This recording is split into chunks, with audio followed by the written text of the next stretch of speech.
Clash of the Castle has been creeping up on us, and I can confidently say I think all WWE fans are excited for this PLE. Give you guys my predictions right now, match from match. If you guys think I'm wrong or disagree with anything I say, you guys can go in the comments down below. Let me know your thoughts and your predictions as well, because I love hearing everyone's feedback. I'm also a little sick at the moment. I got a little congestion, so if you hear that in my voice, that's why. But let's get on to the video. The first match I'm going to start off with is Sami Zayn versus Chad Gable for the Intercontinental Championship. And a lot of people are so intrigued with this storyline, and I'll be honest, I am too. Some people are calling it the best storyline in all professional wrestling. Me personally, I like the Judgment Day storyline just a little bit more, but this one is still so good. So over the past couple of weeks, Otis and Chad Gable have been going back and forth. Sami Zayn has been trying to tell Otis that Chad Gable is no good. He's not a good teacher. He is not a good guy to be around at all. And Otis is trying to listen to Sami Zayn, but at the same time, he is so emotionally attached to Chad Gable. They went through everything together. These guys have been through NXT and WWE together. It's been insane. Their friendship is a long time. We all know that Chad Gable has been very mean to Otis. He's been slapping him, pushing him, calling him names, and last week on Raw, Otis finally almost snapped. He held his fist up to Chad Gable like he was going to punch him, and then he couldn't do it, and he got out the ring. So do I think he's going to turn at Clash of the Castle? I really don't know, because he could honestly help Chad Gable win and then turn on him after he wins the championship and then they can feud. Or he could turn on him at Clash of the Castle and then Sami Zayn can retain in Scotland, which I feel like the Scots will love that. I really don't know if Otis is going to turn just yet. Obviously, there has to be a point where he does, but I feel like Chad Gable is going to win this match. I feel like it's the right time to pull the trigger. So if Otis turns or not, I feel like Chad Gable is still going to come out with the victory here. So I'm taking Chad Gable for the Intercontinental Championship. The next match of the night, we have a triple threat kind of style tag team match where there's three teams. We got Bianca Belair and Jade Cargill as the champions. And then you got Elba Fire and Isla Dawn, the baby faces, going into this PLE because they are both from Scotland and it's in Scotland. And then you got Zoe Stark and Shayna Baszler. So who do I think is going to come up with the win here? Again, I feel like it's a toss-up. There's a lot of toss-ups in here. I'm going to eliminate Zoe Stark and Shayna Baszler. I feel like it's really not the right time to put the tag titles on them. It really wouldn't make sense. So it's really between Bianca Belair, Jade Cargill, and the two Scotlands that are the baby faces of the match. I feel like if Jade Cargill is ready and the WWE thinks that she is ready, they'll take the tag titles off of these two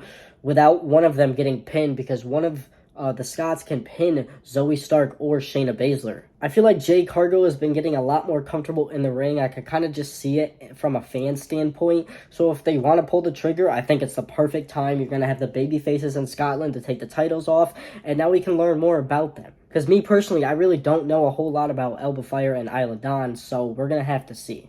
But I'm going to take the Scots, Elba Fire, and Isla Dawn to pick up this victory, and they're going to pin either Zoe Stark or Shayna Baszler. But if Jade Cargill's not ready, they could just very well retain the tag titles. We'll have to see. Next, we got Bayley versus Piper Niven for the WWE Championship. And again, we have another Scotland and Piper Niven. Now, I don't think at all in any circumstance that Bayley can lose here. I feel like Piper Niven has been, yes, she's been getting built up, but it hasn't been as authentic as a lot of these other people have been. Her and Chelsea Green have been great. I love the direction that they're going in. So we're going to really have to see the narrative and the storytelling inside the match itself. But I feel like Bayley's going to pick up this win. No questions asked. Even though it's in Scotland with a Scotland babyface, I feel like Bayley might even get a lot of boos coming out of this PLE after the win. So we'll really have to see, but maybe not, because the crowd, every crowd I know loves Bayley, but I'm going to go with Bayley on this one, and probably a good storytelling narrative with Chelsea Green and Piper Niven along the way. Well, this is an easy one. We got Cody Rhodes versus AJ Styles in an I Quit match. And if you know Cody Rhodes, that man is never ever going to say I quit. Just like John Cena never said I quit. Just like all the top baby faces of WWE have never said I quit. Very, very rarely. I can't actually remember a time where a babyface has said I quit in an I Quit match. You just don't see it. And to add on top of that, it's Cody Rhodes.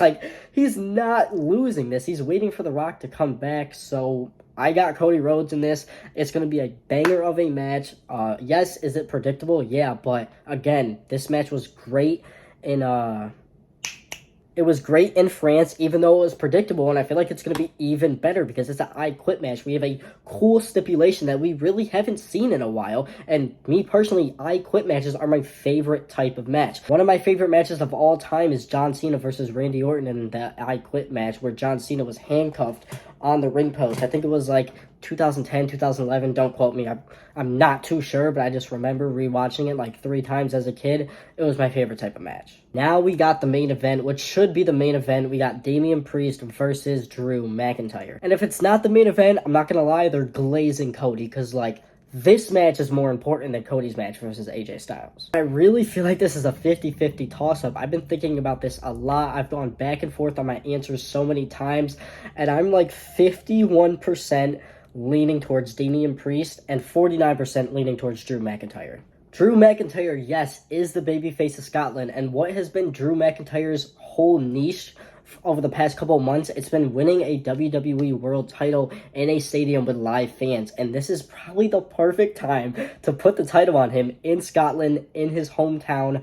It would be the perfect time, yes, but at the same time, it would be even better if he lost. Just think about it, Drew McIntyre getting screwed over again in his hometown of Scotland.